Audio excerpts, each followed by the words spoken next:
E o presidente Lula me conhece há 35 anos. E ele já disse na frente de outros parlamentares que o Cajuru não o bajula, que o Cajuru é o único que tem coragem de falar para ele aquilo que ninguém fala. E é engraçado que eu falei.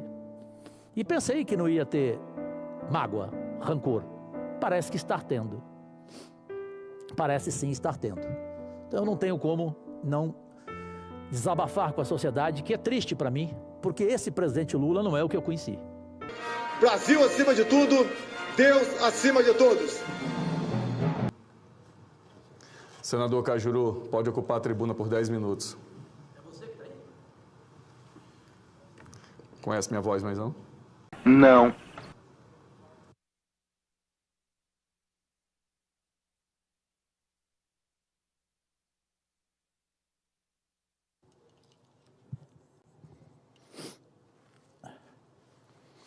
Antes de mais nada, voz da segurança pública do Rio Grande do Norte, onde lá estive com você, com a sua família, e vi o tamanho do seu prestígio nas ruas de Natal, capitão Stevenson Valentim, as pessoas não conhecem o outro lado da vida dos senadores, né? Mas atores vemos, costumes não sabemos, não é?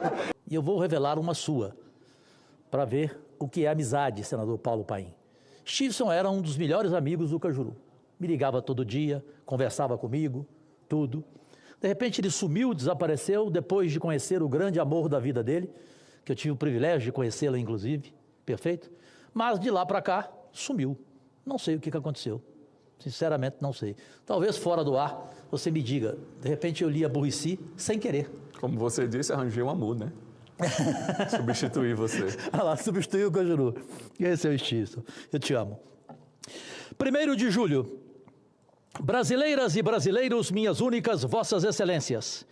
Começo o segundo semestre de 2025 prestando contas ao contingente de goianos 1.557.415 pessoas digníssimas que me elegeram para o Senado em 2018. Mais precisamente, ocupo a tribuna hoje para reiterar que sigo cumprindo uma das minhas principais funções que cabem a um senador, a de elaborar leis ou alterar a legislação já existente, adequando a novas realidades. 2000 anos depois. Assim vou tratar de mais 2 projetos que apresentei, ambos relacionados a temas que julgo relevantes, cuja aprovação podem contribuir positivamente para o país. O primeiro deles é o projeto de lei número 2899/2025, que tem como finalidade proteger aposentados, Paulo Paim, senador, e pensionistas contra fraudes em descontos associativos não autorizados nos benefícios da Previdência Social. Sua causa, Paim. A proposta surgiu, evidentemente, depois que a investigação da CGU e da Polícia Federal revelou um esquema criminoso que há anos vem subtraindo recursos de aposentados e pensionistas do INSS. Eu sou ladrão, rapaz. Foram desviados bilhões de reais por meio de cobranças indevidas, sem consentimento dos beneficiários, por entidades as mais diversas. Lamentavelmente.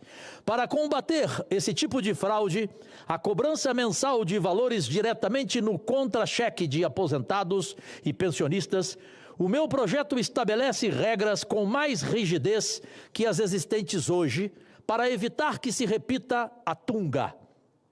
Vamos a elas. O primeiro desconto só poderá ser autorizado de forma presencial e a sua renovação anual exigirá assinatura eletrônica avançada e biometria.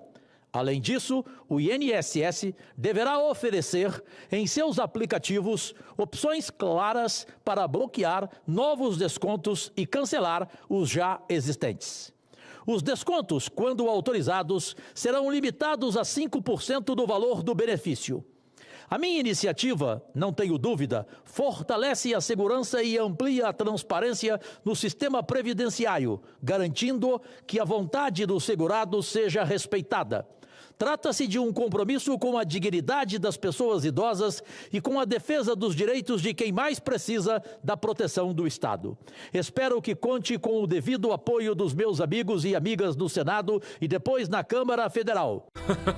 É mesmo, é. O outro projeto de minha autoria é o de número 2736/2025, que propõe a alteração no artigo 30 da Lei número 8.906, de 4 de julho de 1994, o Estatuto da Advocacia.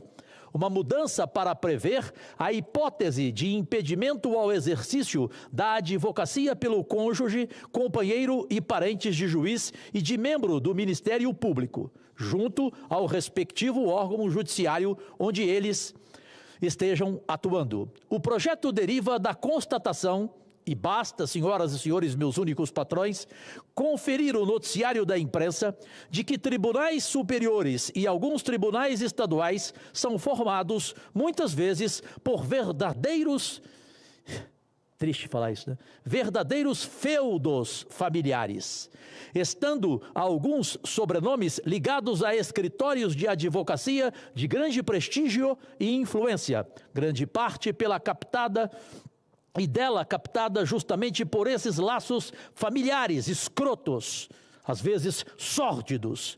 Tal situação não se justifica. A meu ver, é preciso reforçar o ambiente de confiança e credibilidade no Poder Judiciário, que tem justamente como função típica resolver conflitos, observando a legalidade estrita. Reconheço que o assunto é polêmico, mexe com interesses estabelecidos, mas acredito que o legislador deve agir pensando no interesse da coletividade. No caso, propor medida que contribui para inibir o descrédito do sistema de justiça, reforçando a confiança pública de que o Poder Judiciário deve pautar-se pela mais estrita imparcialidade.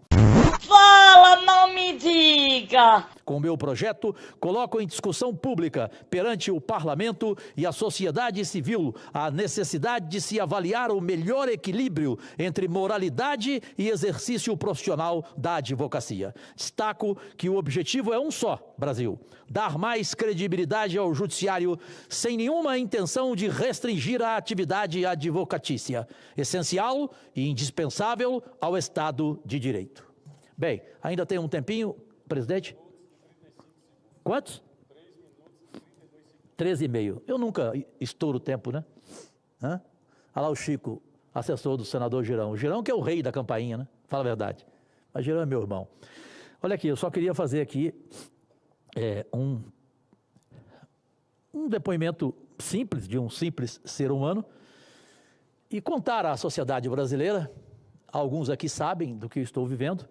Desde a semana passada, eu entrei em um nervosismo total, tanto que foi a primeira vez aqui nessa tribuna que eu cheguei até a gaguejar aqui, fazendo o meu discurso. Eu tenho só 50 anos de carreira nacional na televisão. Eu nunca gaguejei no ar, e muito menos em depoimento, em pronunciamento. Tá bom. Mas não está fácil viver politicamente aqui em Brasília nesses últimos meses. Na semana passada, o governo queria que eu votasse a favor do aumento de deputados federais e a questão do IOF. Isso na terça-feira.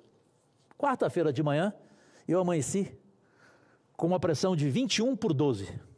Cadê a dor de cabeça? Saiu, sumiu. Saiu? Foi pra casa do caralho. Quem tira? É isso. Com uma tremedeira danada, Stevenson. Fui parar no DF-Star. Lá me receberam o doutor João Poedes, médico, e a doutora Natália. E na clínica de unidade do sono, aqui em Brasília, a doutora Maria Júlia. Veio um desespero de uma insônia que eu nunca tive, interminável, de 5 dias seguidos, sem conseguir dormir um segundo. Em desespero total. E a pressão não baixava, nada. Atensina, outro remédio lá que me deram, esqueci o nome, acho que é Zampés, não sei. Enfim, remédio para cá, remédio para lá, interna, faz terapia do sono a noite inteira e nada. Por quê? Porque na quarta-feira passada, como eu fui parar no hospital, eu não estive aqui para votar. Porque, evidentemente, eu não ia votar como o governo quer. E o presidente Lula me conhece há 35 anos. E ele já disse na frente de outros parlamentares que o Cajuru não o bajula, que o Cajuru é o único que tem coragem de falar para ele aquilo que ninguém fala. E é engraçado o que eu falei. Você é o bichão mesmo, hein, doido? E pensei que não ia ter mágoa, rancor. Parece que está tendo. Parece sim estar tendo. Então eu não tenho como não desabafar com a sociedade, que é triste para mim, porque esse presidente Lula não é o que eu conheci. Que eu e o Datena conhecemos em 89 e fomos demitidos pela Rede Globo porque subimos no comício dele. Não é presidente Lula, me desculpe. O senhor presidente Lula e a Leila do Vôlei e eu nos sentimos traídos. O senhor disse, um ano atrás, na cara de Jacques Wagner, meu irmão, minha referência política, líder do governo, e na cara do ministro Rui Costa, o senhor disse, Cajuru, Leila, Cajuru, você é o meu candidato em Goiás, a Leila aqui no Distrito Federal. Eu quero, ministro Rui Costa, que o senhor grave um vídeo com os dois, com a maquete da obra do trem de Lusiânia para Brasília, dizendo que eu estou atendendo a um pedido insistente dos dois, exclusivamente aos dois, para esse projeto histórico do entorno de Goiás e do Distrito Federal, que é o trem de Lusiânia para Brasília. E o trem foi anunciado hoje. Quem disse que o nome do Cajuru foi citado e o nome da Leila do Vôlei foi citado?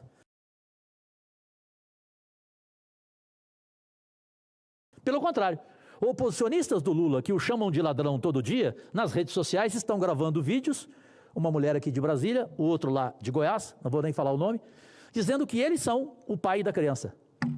E, presidente, o ministro que o senhor determinou para ele gravar o vídeo, há um ano, ele sequer atende telefone da Leila do Vôlei meu. E nem mensagem ele responde. Então, presidente, o senhor é o presidente ou não? Como que o ministro faz isso com o senhor e continua aí do seu lado? Então, presidente Lula, eu realmente estou muito triste. Prefiro conversar pessoalmente com o senhor, mas a tristeza é profunda. Porque cada um me diz uma coisa. Tem gente que vem aqui e fala assim, Cajuru, o presidente Lula está chateado porque saiu na Veja aquela declaração sua sobre a primeira-dama. O que eu fiz? Nada demais. Eu falei que a primeira-dama tem um amor sincero pelo presidente. Tô sabendo, vai. Que ela quer zelar pela saúde dele, mas que ela está prejudicando o presidente no que tange ao isolamento dele. O presidente não atende ninguém. Tem um ano que ele nem me atende. Que eu peço audiência, ele nem me atende. Diferente de Alckmin, que atende você na hora. Diferente de ministros, Padilha e tantos outros, que atendem você na hora. Então eu tinha que contar isso publicamente, porque eu sou assim. E ele, Lula, falou na frente da Leila, na frente do Jacques Wagner, na frente do Rui Costa, o Cajuru não é bajulador. O Cajuru fala na cara da gente o que ele pensa. Então, já que eu falo na frente, então eu estou falando aqui também publicamente. Talvez seja pior para mim e para a Leila do Vôlei, que é mais educada do que eu. Eu não tenho paciência com ingratidão e não tenho paciência com traição.